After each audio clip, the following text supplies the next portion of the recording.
ഈ വടക്കംപാട്ട് ചിത്രത്തിലൊരു ഒരു പ്രസിദ്ധമായ ഒരു ഗാനമുണ്ട്, കേട്ടുണ്ടോ?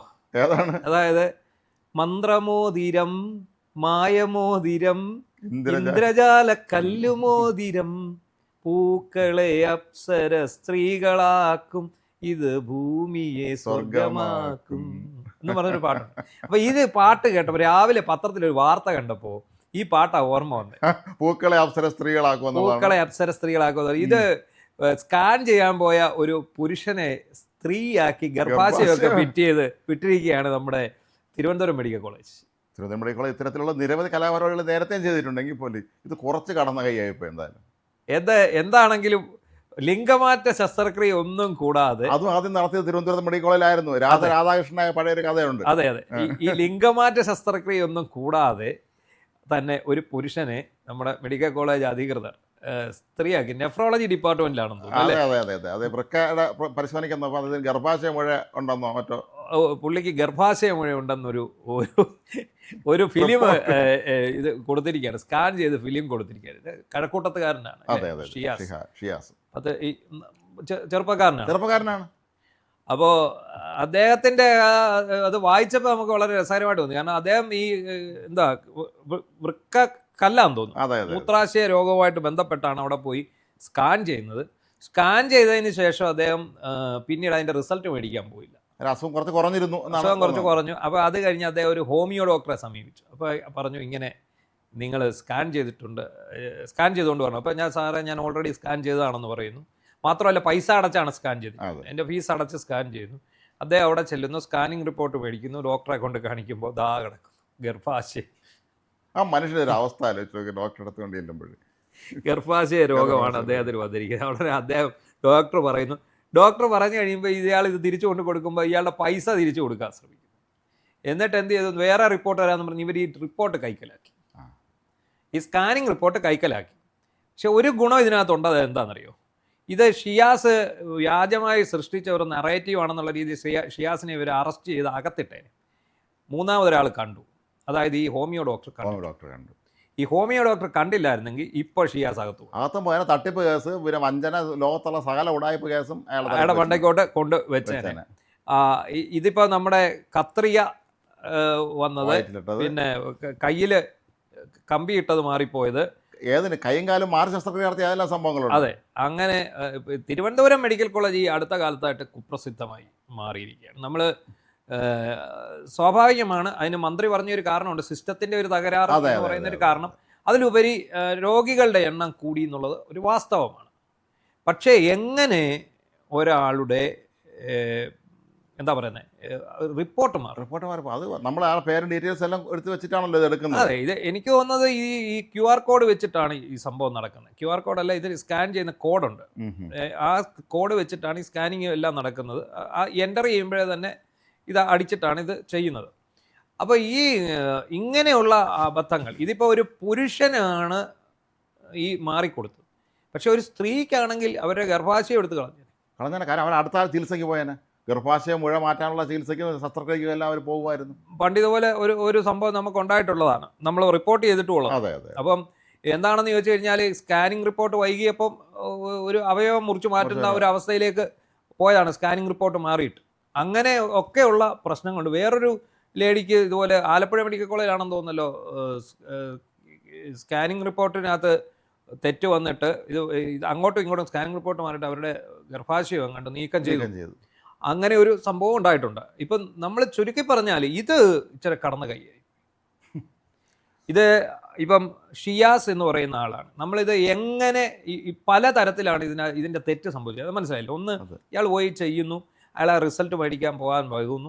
അത് കഴിഞ്ഞ് അദ്ദേഹം കുറേ നാളുകൾക്ക് ഫെബ്രുവരി ചെയ്ത സ്കാനിങ്ങിനാണ് ഇപ്പോൾ റിപ്പോർട്ട് മേടിക്കാൻ പോയത്. അവിടെ ചെല്ലുമ്പോൾ ഈ സ്കാനിങ് റിപ്പോർട്ട് എടുത്ത് കൊടുക്കുമ്പോൾ സാധാരണ മിക്ക ഹോസ്പിറ്റലുകളിലും, ഇപ്പം പ്രൈവറ്റ് ഹോസ്പിറ്റലുകളാണ്, നമ്മൾ അവിടെ ചെല്ലുമ്പോൾ ആദ്യമേ അവർ നമ്മുടെ കാർഡ് വാങ്ങിക്കും, നമുക്ക് മരുന്ന് തരും. മരുന്ന് തരുന്നതിന് മുമ്പ് നമ്മളോട് വീട് എവിടെയാണെന്ന് ചോദിക്കും, പേര് ചോദിക്കും, വയസ്സ് ചോദിക്കും, വീട് ചോദിക്കും.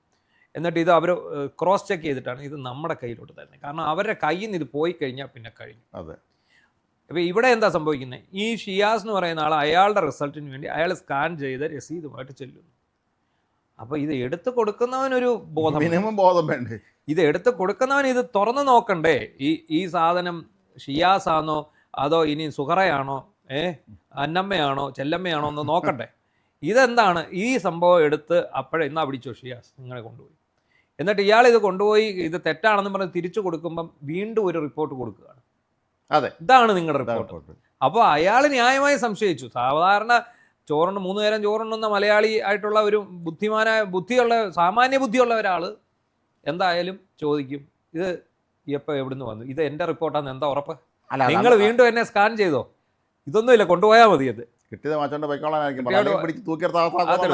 കാരണം ഇനിയും ഇന്ത്യയിൽ മറ്റേ ആശുപത്രി നിയമം എടുത്ത് പ്രയോഗിക്കും.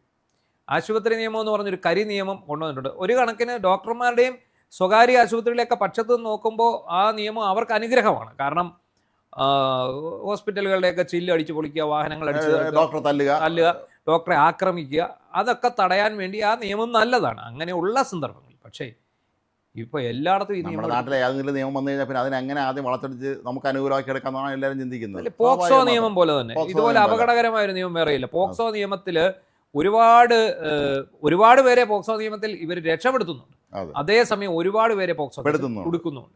എന്ന് പറഞ്ഞ പോലെ ഈ ആശുപത്രി തല്ലി തകർക്കുന്നതിനെതിരെ കൊണ്ടുവന്നിട്ടുള്ള നിയമം, ആശുപത്രിക്ക് സംരക്ഷണം ഏർപ്പെടുത്തിക്കൊണ്ടുള്ള നിയമം, ഇതിപ്പോൾ എല്ലായിടത്തും വാരിക്കോരി പ്രയോഗിക്കും. ഇതിന് മെഡിക്കൽ കോളേജിൽ ഡോക്ടർ പറഞ്ഞു പോയതിനാൽ ഡോക്ടർ എന്തുമാത്രം ഓടേണ്ടതെന്ന് അവസാനം ഡോക്ടറുടെ പെടുത്തിയ പാട്. ഡോക്ടറെ കേസിൽ മോഷണ കേസിലോ അഴിമതി കേസിലോ കുരുക്കി അവരാത്താക്കുമെന്നാണ് നമ്മളാരും കരുതിയിരുന്നത്. മാധ്യമങ്ങൾ ഏറ്റെടുത്തോണ്ടായിരിക്കാം. മറ്റേ പ്രോബിന്റെ കാര്യം പറഞ്ഞു. അതെ, നമ്മുടെ മറ്റേ അതും ഈ പ്രോബിന്റെ അദ്ദേഹം ഈ വിഭാഗമല്ലായിരുന്നു, യൂറോളജിയോ നെഫ്രോളജി വിഭാഗം കണ്ടാണ്.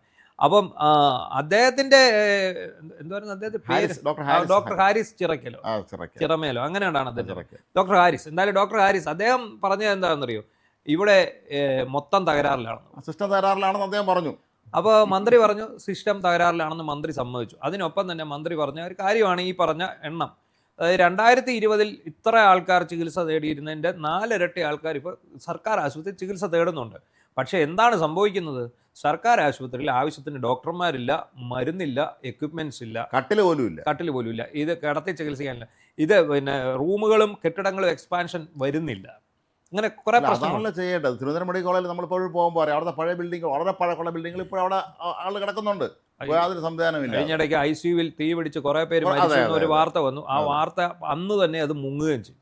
കാരണം ആ തീയും പുകയും ശ്വസിച്ചാണ് അവർ മരിച്ചത്. അലർജി വെന്റിലേറ്ററിലാണ് മരിച്ചതെന്ന് പറഞ്ഞു. അത് മനോരമയിൽ വലിയ വാർത്ത വന്നു. പക്ഷേ മനോരമയ്ക്കെതിരെ രൂക്ഷമായ സൈബർ ആക്രമണം അവർ അഴിച്ചുവിട്ടു. സത്യം മറച്ചു വയ്ക്കാനുള്ള ഒരു ശ്രമവും നടന്നു. പക്ഷെ നമ്മളിപ്പോൾ പുരുഷനെ സ്ത്രീയാക്കുന്ന വിദ്യയൊക്കെ കാണുമ്പോൾ നമ്മൾ അന്തം വിട്ടു പോവാണ്. എന്തുമാത്രം എനിക്ക് തോന്നുന്നു ഇയാളെ മിക്കവാറും ഇന്നത്തോടുകൂടി തന്നെ ഇവർ സൈബർ ആക്രമണം ആരംഭിക്കും. സൈബർ ആക്രമണം അല്ല, എന്തെങ്കിലും വകുപ്പിൽ അവർ കേസെടുക്കും. ഇനി ആ ഒരു സംശയം വേണ്ട. കാരണം എന്താണെന്ന് ചോദിച്ചു കഴിഞ്ഞാൽ ആരോഗ്യ മേഖലയ്ക്ക് വന്നിരിക്കുന്നവരുമാർ പിന്നെ ഇനി വിരലിൽ എണ്ണാവുന്ന ദിവസം കൂടെ ഈ പിണറായി സർക്കാർ ഉള്ളൂ എന്നുള്ള ഒരു ആശ്വാസമുണ്ട്. പക്ഷെ എന്നാലും അതിനിടയ്ക്ക് അവർ പണിയാനുള്ള നീക്കം അത്രേ ഉള്ളൂ, ഉറപ്പായിട്ട് നടത്തും. 5 ദിവസമെങ്കിൽ 5 ദിവസം അതിനിടയ്ക്ക് കിട്ടാവുന്നിടത്തോളം പണി ആർക്കെങ്കിലും കൊടുത്തിട്ട് പോകാനുള്ള ശ്രമമാണ് അവർ എപ്പോഴും നടത്തിക്കൊണ്ടിരിക്കുന്നത്. പക്ഷേ ഈ നമ്മളീ പറയുന്ന ആരോഗ്യ മേഖലയിലെ സിസ്റ്റം തകരാറും അതുപോലെയുള്ള ഈ രീതികളൊക്കെ പരിഹരിക്കപ്പെടേണ്ടതാണ്. അതെ, നമ്മൾ തിരുവനന്തപുരം മെഡിക്കൽ കോളേജ് ക്യാമ്പസ് എന്ന് പറയുന്നത് തന്നെ അത് വലിയൊരു മെഡിക്കൽ ക്യാമ്പസാണ്. ശ്രീത്ര മെഡിക്കൽ സെൻ്റർ ഉണ്ട്, അവിടെ RCC ഉണ്ട്, SAT ശ്രീ ഔട്ട നേതാള ഹോസ്പിറ്റലുണ്ട്, എത്ര ആശുപത്രി, വലിയൊരു സമുച്ചയമാണ് ശരിക്കും വന്നാൽ. ഇത്രയും സ്ഥലം അവിടെ കിടപ്പുണ്ട്. ഇനി തിരുവനന്തപുരം മെഡിക്കൽ കോളേജ് എന്തുകൊണ്ട് പുതിയ ബിൽഡിങ്ങുകൾ വെക്കുകയും എക്സ്പാൻഡ് ചെയ്യാനുള്ള ഒരുപാട് സാധ്യതകളുണ്ടല്ലോ, എന്തുകൊണ്ടൊന്നും ചെയ്യുന്നില്ല? അത് മനസ്സിലാവുന്നില്ല. മന്ത്രി പറയുന്നത് എന്ത് ചെയ്യാം, സിസ്റ്റം ഫെയിലുവറായി. ഈ ഫെയിലുവറായ സിസ്റ്റം നന്നാക്കാനാണ് നിങ്ങളെ മന്ത്രിയാക്കിയിരിക്കുന്നത്. ഏതെങ്കിലും ഫെയിലുവർക്ക് ചൂണ്ടിക്കാണിക്കുകയാണെങ്കിൽ ആ ഡോക്ടറെ പിന്നെ അവനെ വെച്ചേക്കില്ല. അതെ, ഈ സിസ്റ്റം. അപ്പം നിങ്ങൾ എന്താണ് ചെയ്യേണ്ടത്? നിങ്ങൾക്കെതിരെ അല്ലെ നിങ്ങൾക്ക് മുന്നിലേക്ക് ആശുപത്രിയിലെ ഡോക്ടേഴ്സോ അതുപോലെ രോഗികളോ ജീവനക്കാരോ ഒക്കെ ഒരു ഫീഡ്ബാക്ക് തരുമ്പോൾ അതിനെ പോസിറ്റീവായി എടുത്തുകൊണ്ട് ആ സിസ്റ്റം എവിടെയാണോ തകരാറിലായിട്ടുള്ളത് അത് ക്രമീകരിക്കാനാണ് നിങ്ങൾ ശ്രമിക്കുന്നത്. അതിന് പകരം നിങ്ങൾക്ക് അത് വിമർശനം ഉന്നയിക്കുന്നവരെ പിടിച്ചകത്തിടാനും അത്തരം ഡോക്ടർമാരോട് പ്രതികാര നടപടി സ്വീകരിക്കാനും അങ്ങനെ വരുന്ന ആൾക്കാർക്കെതിരെ സൈബർ ആക്രമണം നടത്താനും അല്ല ശ്രമിക്കേണ്ടത്. നമ്മൾ സിസ്റ്റം നന്നാകണമെങ്കിൽ എന്ത് ചെയ്യണം? നിങ്ങളിത് ഉൾക്കൊള്ളണം, വിമർശനം ഉൾക്കൊള്ളുക. വിമർശനാതീതമായിട്ട് ആരുമില്ല, എല്ലാവരും വിമർശിക്കപ്പെടേണ്ടതാണ്.